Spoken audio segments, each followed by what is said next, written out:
போதைப் பொருட்களற்ற சமூகத்தை உருவாக்க அடியெடுத்து வைப்போம். Be a part of the movement for a drug-free society. Essendon Marathon. Register now. GT Holidays, South India's #1 travel brand. You know you are special when you're with GT Holidays.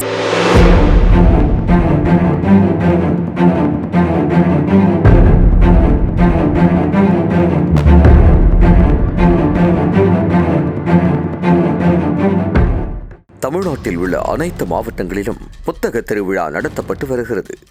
சிறந்த தமிழ் படைப்புகளை உலகளவில் கொண்டு செல்லவும், உலகளவில் சிறந்த படைப்புகளை தமிழுக்கு கொண்டு வரும் நோக்கிலும் இத்தகைய புத்தக திருவிழா நடைபெற்று வருகிறது. அதோடு மாணவர்கள் உட்பட அனைத்து மக்களுக்கும் வாசிக்கும் பழக்கத்தை அதிகப்படுத்தும் நோக்கத்திலும் இந்த விழாவானது நடைபெறுகிறது. அந்த வகையில் கடந்த 25ஆம் தேதி மாலை 5 மணி அளவில் திருப்பூர் மாவட்டம் வேலன் ஹோட்டல் வளாகத்தில் புத்தக திருவிழா தொடங்கப்பட்டுள்ளது. அங்கு மொத்தம் 140 ஸ்டால்கள் அமைக்கப்பட்டு பார்வையாளர்களுக்கு ஏற்ப ஏராளமான பல ஆயிரக்கணக்கான புத்தகங்கள் வைக்கப்பட்டுள்ளன.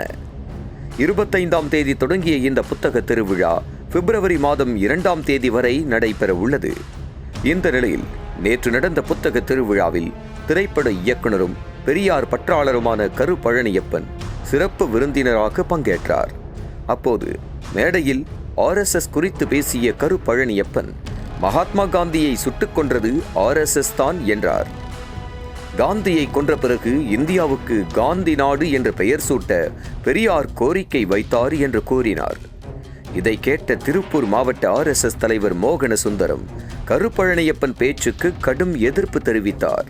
அதோடு அங்கு கூடியிருந்தவர்கள் கண்டன கோஷங்கள் எழுப்பியதால் இரு தரப்பினரிடையே வாக்குவாதம் ஏற்பட்டது. அப்போது நிகழ்ச்சி அரங்கத்தை விட்டு வெளியே வந்த மோகன சுந்தரம் எதிர்த்தரப்பை சேர்ந்த ஒருவரை கன்னத்தில் பளார் என அடித்ததாக சொல்லப்படுகிறது.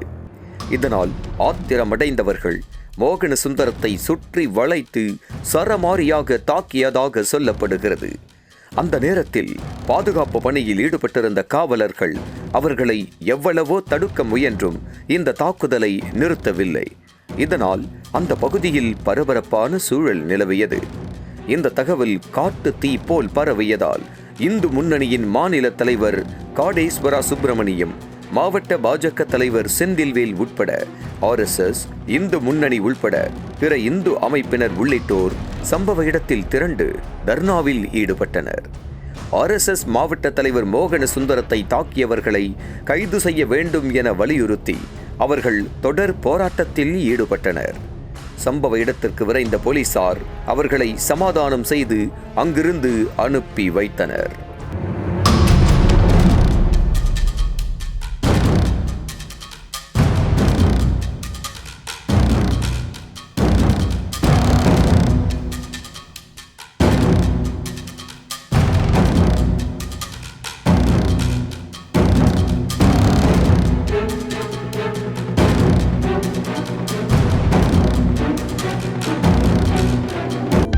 அனல் பறக்கும் செய்திகளை அப்டேட் செய்து கொள்ள நக்கீரன் களத்தை இப்பவே சப்ஸ்கிரைப் பண்ணுங்க.